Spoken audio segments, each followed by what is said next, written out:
Pada presentasi kali ini kita akan melanjutkan ke bab 3 yaitu tekanan dan statika fluida. Mari kita bahas bagian A yaitu tekanan dan jenis tekanan. Pertama adalah tekanan.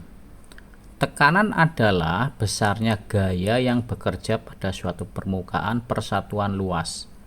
Konsep ini sebenarnya sangat sederhana, tetapi memiliki aplikasi yang luar biasa luas dalam kehidupan sehari-hari maupun teknologi modern. Rumus tekanan adalah P sama dengan F per A. P adalah tekanan dalam Newton per meter kuadrat atau Pascal, F-nya adalah gaya atau Newton, A-nya adalah luas permukaan meter kuadrat.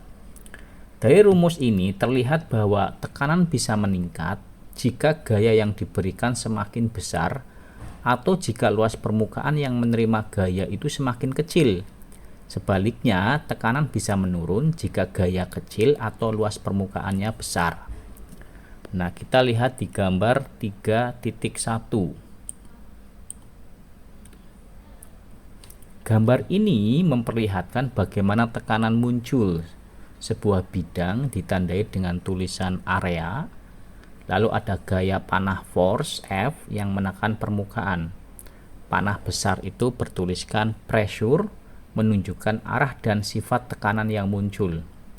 Ya, kita bayangkan ya, jika kita menekan dinding dengan telapak tangan, gaya yang diberikan sama, tetapi jika kita menekan dengan jari telunjuk, luas permukaan kontak lebih kecil sehingga tekanannya lebih besar.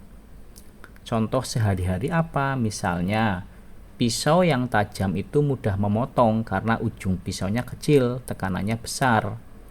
Sepatu dengan hak tinggi itu bisa membuat lantai kayu tergores, alasnya kecil, tekanannya besar. Kemudian ban mobil besar atau ban ganda pada truk itu luas kontak besar, tekanannya kecil sehingga lebih stabil. Oke ya, kemudian kita lanjutkan bagian 2-nya, jenis-jenis tekanan. Tekanan memiliki banyak jenis sesuai pengukurannya. Hubungan antara tekanan ditunjukkan pada gambar berikut, yaitu gambar 3.2. Pada bagian terlihat garis nol mutlak di bagian bawah, lalu tekanan atmosfer di tengah, tekanan gauge di atas atmosfer, serta tekanan vakum di bawah atmosfer. Tekanan diferensial itu menunjukkan selisih 2 titik. Nah, bayangkan garis tengah sebagai permukaan laut. Ya, garis tengah itu sebagai permukaan laut. Semua tekanan di atas garis itu adalah tekanan gauge, lebih besar dari udara sekitar. Semua yang di bawahnya adalah tekanan vakum, lebih kecil dari udara sekitar. Jika kita menghitung dari dasar bumi, dari titik nol mutlak, itulah tekanan mutlak. Kemudian tekanan atmosfer, apa itu? Tekanan atmosfer adalah tekanan akibat berat udara yang menekan bumi. Nilai pada permukaan laut yaitu 1 atm atau 101,1325 Pascal atau 760 mm Hg atau 14,7 psi. Walaupun tidak kita rasakan, tubuh kita sebenarnya setiap saat ditekan oleh udara dari segala arah. Jika kita berada di kedalaman laut, tekanan air menambah tekanan udara sehingga terasa lebih kuat. Contoh nyatanya, telinga sakit saat naik gunung karena tekanannya udaranya berkurang, tetapi tekanan dalam telinga tetap. Ya, sama juga dengan ketika kita naik pesawat. Gelas plastik kosong dihancurkan di ketinggian, udara luar menekan lebih lemah, gelas bisa meletup. Kemudian contohnya alat barometer digunakan untuk mengukur tekanan atmosfer. Nah, itu tekanan atmosfer. Kemudian tekanan gauge. Tekanan gauge adalah tekanan relatif terhadap tekanan atmosfer. Alat ukur yang sering kita gunakan, misalnya manometer, umumnya menunjukkan tekanan gauge, bukan tekanan mutlak. Lihat gambar 3.3. Tekanan gauge. Pada gambar terlihat manometer berbentuk bulat dengan jarum penunjuk. Skala yang digunakan adalah PSI, pound per square inch. Jarum menunjukkan angka tertentu, artinya tekanan di dalam wadah lebih tinggi dari udara sekitar. Misalnya ya, jika alat ukur bar mobil menunjukkan 32 PSI, artinya tekanan udara di dalam ban itu 32 PSI lebih tinggi daripada tekanan atmosfer di luar. Jika jarum tepat di angka 0, maka udara dalam ban sama dengan udara luar. Jadi harusnya kalau tekanan mutlaknya ditambahkan dengan tekanan atmosfer. Kemudian tekanan vakum. Tekanan vakum adalah tekanan lebih rendah dari tekanan atmosfer, kadang-kadang disebut tekanan negatif. Coba lihat di gambar 3.4. Alat ukur vakum menunjukkan angka di bawah 0 gauge. Jarum bergerak ke arah kiri menandakan tekanan dalam ruang lebih rendah dari udara sekitar.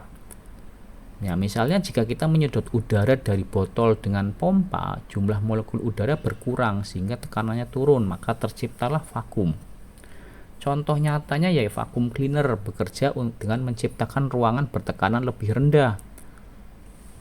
Kemudian kemasan makanan vakum yang membuat makanan lebih awet. Kemudian tabung percobaan di laboratorium itu sering menggunakan pompa vakum. Dalam praktik, vakum sempurna benar-benar 0 atm tidak mungkin dicapai. Alat paling canggih hanya bisa mencapai 10 pangkat 3 sampai 10 pangkat 7 atm. Nah, kemudian tekanan mutlak. Tekanan mutlak adalah jumlah tekanan atmosfer dengan tekanan gauge. P mutlak sama dengan P atmosfer plus P gauge. Lihat di gambar 3.5.